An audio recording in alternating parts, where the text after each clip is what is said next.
السلام عليكم ورحمة الله تعالى وبركاته، والصلاة والسلام على رسول الله وعلى آله وصحبه أجمعين.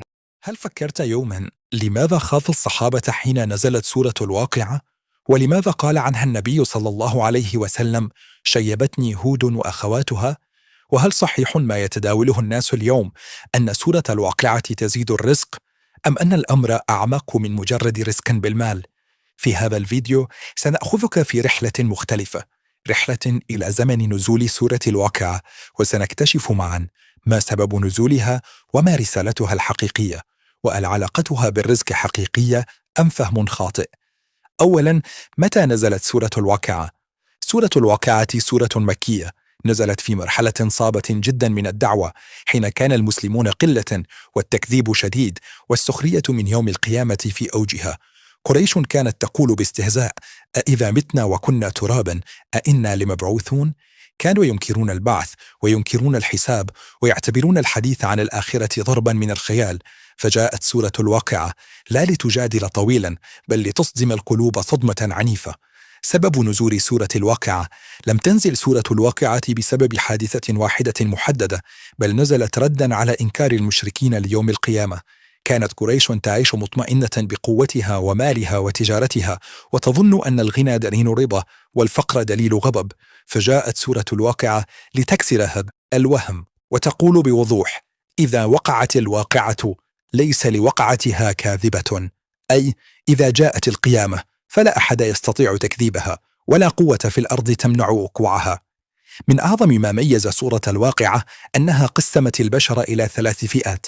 أولاً، السابقون السابقون، والسابقون السابقون أولئك المقربون، أناس لم ينتظروا الأوامر، سابقوا إلى الطاعة، سابقوا إلى الإيمان، سابقوا إلى التضحية.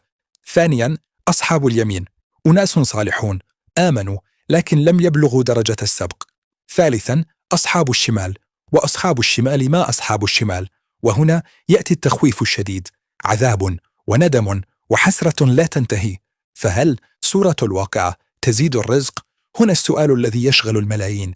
كثير من الناس يقولون: اقرأ سورة الواقعة كل ليلة وستفتح لك أبواب الرزق. لكن هل ورد حديث صحيح عن النبي صلى الله عليه وسلم بذلك؟ الحقيقة العلمية والشرعية: لا يوجد حديث صحيح ثابت يقول إن سورة الواقعة تغني من الفقر مباشرة.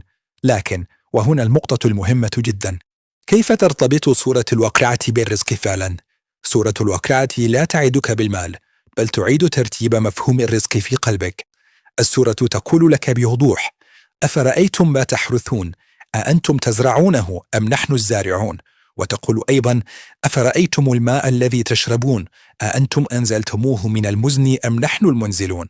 الرسالة واضحة: أنت تسعى لكن الله هو الرازق. من يداوم على قراءة سورة الواقعة يزول من قلبه الخوف من الفقر، يهدأ قلقه على المستقبل، يتعلم التوكل الحقيقي، يدرك أن الرزق ليس مالا فقط، بل صحة، طمأنينة، رضا، بركة، وهذا أعظم رزق. لماذا كان الصحابة يتأثرون بها بشدة؟ لأنهم لم يقرأوها كتعويذة، بل كرسالة مصير. سورة الواقعة تضعك أمام سؤال خطير: في أي فريق ستكون إذا وقعت الواقعة؟ سورة الواقعة ليست سورة لجذب المال، بل سورة لبناء الإنسان. من فهمها استغنى قلبه، ومن استغنى قلبه جاءه الرزق من حيث لا يحتسب.